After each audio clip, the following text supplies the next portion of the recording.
ইমামে আজম আবু হানিফা রাদিয়াল্লাহু তাআলা আনহু এবং নবী পাক সাহেবে লাউলাক সাল্লাল্লাহু তাআলা আলাইহি ওয়াসাল্লাম এর মাঝে কেবল মাত্র একজন ব্যক্তি একটি সূত্রেই নবী পাক সাল্লাল্লাহু তাআলা আলাইহি ওয়াসাল্লাম হাদিস শরীফ নবীর ইমামে আজম আবু হানিফা রাহমাতুল্লাহ আলাইহি পেয়েছেন। ইমামে আজম সিরাজুল উম্মাহ কাশিফুল গুম্মাহ ইমামে আবু হানিফা রাহমাতুল্লাহি তাআলা আলাইহি তিনি বলেন যে আমি হযরত আনাস ইবনে মালিক রাদিয়াল্লাহু তাআলা আনহুর কাছ থেকে শুনেছি, আর আনাস রাদিয়াল্লাহু তাআলা আনহু তিনি বলেন ক্বালা রাসূলুল্লাহ সাল্লাল্লাহু আলাইহি ওয়াসাল্লাম। তাহলে পরিষ্কারভাবে বোঝা গেল যে নবী পাকের হাদিস পাওয়ার দিক দিয়ে মাঝে কেবল একজন ব্যক্তি রয়েছেন, তিনি হচ্ছেন সাহাবী, অর্থাৎ নবী পাক সাহেবে লাউলাক সাল্লাল্লাহু তাআলা আলাইহি ওয়াসাল্লামের যত কাছাকাছি ইমামে আজম আবু হানিফা তত কাছাকাছি না ইমামে বুখারী ছিলেন, না ইমামে মুসলিম ছিলেন, না ইমামে তিরমিজি ছিলেন, না ইমামে আবু দাউদ ছিলেন, না ইমামে ইবনে মাজাহ ছিলেন। সিহা সিত্তা কিতাবের লেখকদের মধ্যে কোন লেখক অতটা কাছের মানুষ ছিলেন না যতটা কাছের মানুষ ছিলেন ইমামে আজম আবু হানিফা রাহমাতুল্লাহি তাআলা আলাইহি। ইমামে আজম আবু হানিফা রাহমাতুল্লাহি তাআলা আলাইহির যুগে হাদিসের মধ্যে দুর্বলতা অতটা দেখা দেয়নি যতটা দেখা দিয়েছিল এই 6 ইমামের যুগে। ব্রাদানি ইসলাম ইমামে আজম আবু হানিফা রাহমাতুল্লাহি তাআলা আলাইহি কোন যুগের ব্যক্তি ছিলেন? ইমামে আজম আবু হানিফা ওই যুগের ব্যক্তি ছিলেন যে যুগের প্রশংসা রাসূল পাক সাহেবে লাউলাক সাল্লাল্লাহু তাআলা আলাইহি ওয়াসাল্লাম করেছেন। নবী পাক ইরশাদ করেন খায়রুল কুরুনি কারনি সুম্মাল্লাযিনা ইয়ালুনাহুম সুম্মাল্লাযিনা ইয়ালুনাহুম। নবী পাক বলেন সবচাইতে উত্তম যুগ হলো আমার যুগ, তারপরে সবচাইতে উত্তম যুগ হলো সাহাবায়ে কেরামের যুগ, তারপরে সবচাইতে উত্তম যুগ হলো তাবিনে কেরামদের যুগ। আর ইমামে আজম আবু হানিফা রাহমাতুল্লাহি তাআলা আলাইহি তিনি সাহাবীর যুগকে পেয়েছেন।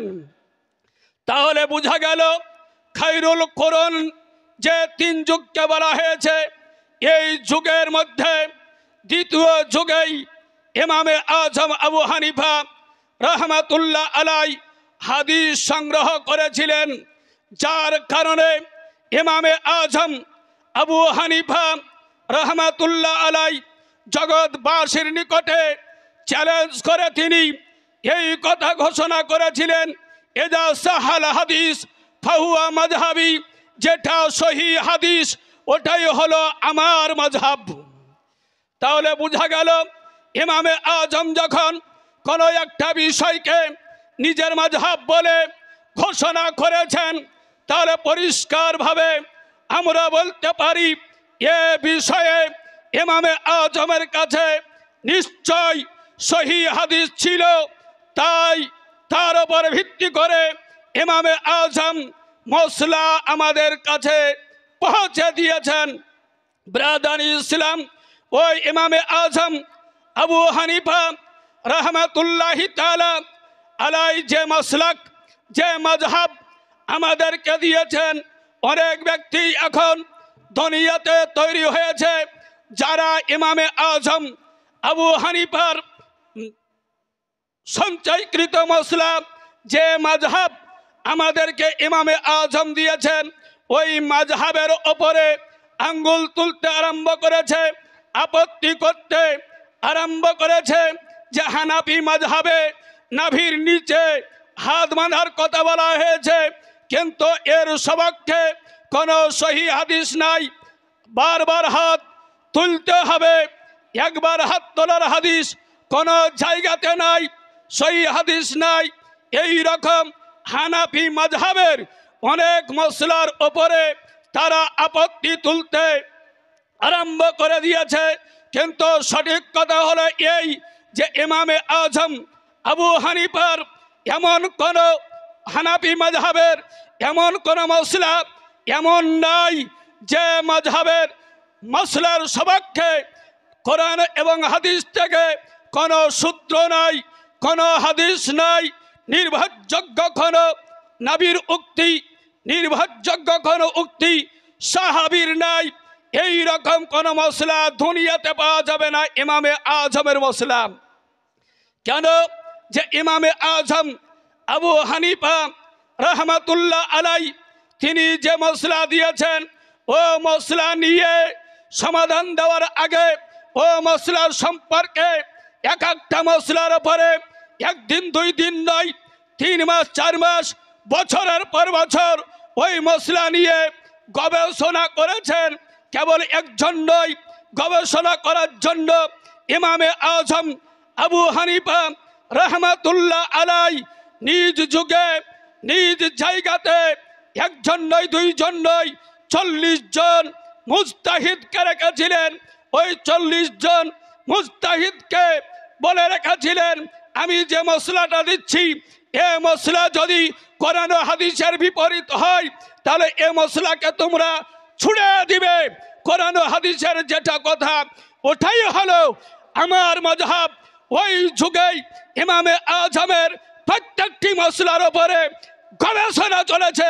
গবেষণা চলার পরে যেটা সিদ্ধান্ত হয়েছে ওর নামই হলো হানাফি মাযহাব, ওর নামই হলো হানাফি মাযহাব।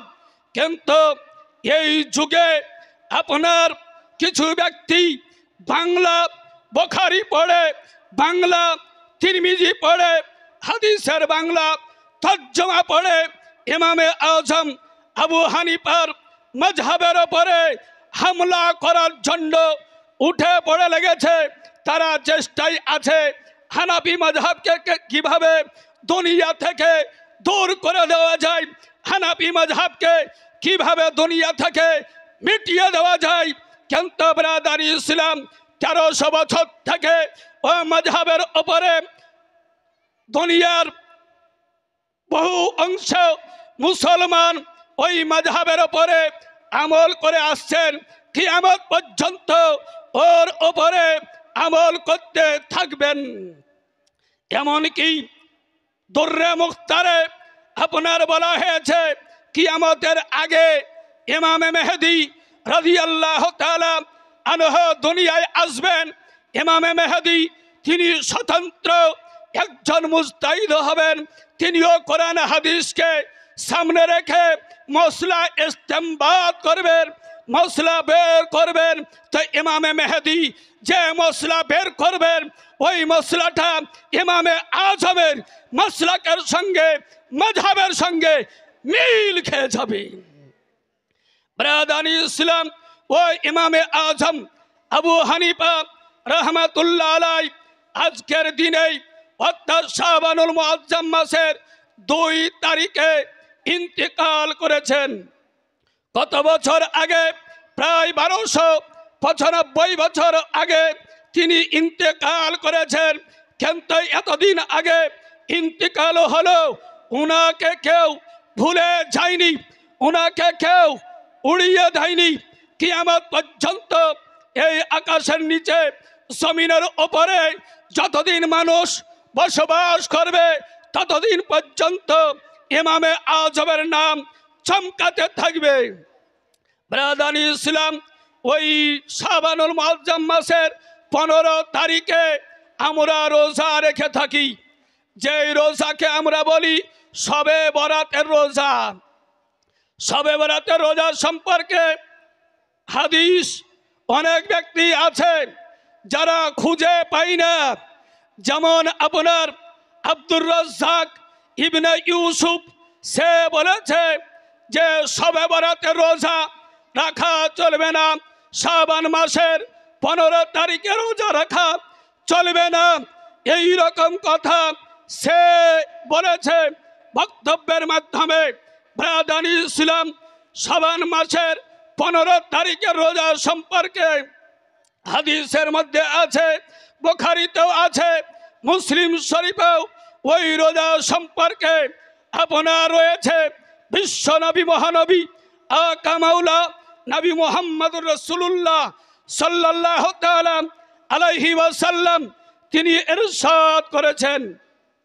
এ হাদিস হযরত ইমরান ইবনে হুসাইন থেকে বর্ণিত। ইমরান ইবনে হুসাইন তিনি বলেন, নবী পাক সাল্লাল্লাহু আলাইহি ওয়াসাল্লাম একদিন বললেন, ক্বালা লিরাজুলিন হাল সুমতা মিন শিরারে হাদাস শাহরে আই মিন শাবান। নবী পাক সাল্লাল্লাহু আলাইহি ওয়াসাল্লাম একজন ব্যক্তিকে বললেন, তুমি কি শাবান মাসের মাঝামাঝি, শাবান মাসের মধ্যভাগে কিছু রোজা রেখেছ? একজন ব্যক্তিকে নবী জিজ্ঞাসা করলেন, তুমি কি শাবান মাসের মধ্যভাগে কিছু রোজা রেখেছ? তখন তিনি বললেন, লা ইয়া রাসূলুল্লাহ, হুজুর শাবান মাসের মধ্যভাগে আমি কোনো রোজা রাখিনি। তখন নবী পাক সাল্লাল্লাহু আলাইহি ওয়াসাল্লাম বললেন, এজা আফতারতা, যখন রমজান শরীফ পার হয়ে যাবে, সুম ইয়াউমান আও ইয়াউমাইন, রমজান পরে তুমি ওই রোজার বদলে ওই রোজা রাখনি, ওই কারণে রমজানের পরে তুমি একটা রোজা রাখবে অথবা 2টি রোজা রাখবে। ব্রাদানি ইসলাম, তাহলে বোঝা গেল কি যে ওই রোজা সম্পর্কে নবী জিজ্ঞাসা করলেন, শাবান মাসের মধ্যভাগে তুমি কিছু রোজা কি রেখেছ? তখন তিনি বললেন, আমি রাখিনি। তখন নবী বললেন যে রমজান পরে ওই রোজার বদলে একটা রোজা রাখবে অথবা 2টি রোজা রাখবে। তাহলে শাবান মাসের মধ্যভাগ কোনটা? শাবান মাসের মধ্যভাগ হলো 15 তারিখ 14 তারিখ, এটাই হলো মাঝামাঝি অংশ। ব্রাদানি ইসলাম, শবে বরাতের রোজাকে রোজা যে হাদিস দ্বারা প্রমাণিত, অনেক হাদিসকে অনেক ব্যক্তি জয়ীফ বলে উড়িয়ে দেওয়ার চেষ্টা করে, কিন্তু এই হাদিস মুসলিম শরীফের হাদিস, হাদিস নম্বর হলো 1161 নম্বর হাদিস, 1161 নম্বর এই হাদিস। হাদিসের রাবি ইমরান ইবনে হুসাইন, আসমানের নিচে জমিনের উপরে এমন কোন ব্যক্তি নাই যে হাদিসটাকে জয়ীফ বলেছে। জাল বলা তো দূরে থাকা, জয়ীফ পর্যন্ত কেউ বলতে পারেনি। ওই হাদিস থেকে শাবান মাসের মধ্যভাগে রোজা রাখা প্রমাণিত রয়েছে, ওই হাদিস মুসলিম শরীফে আছে।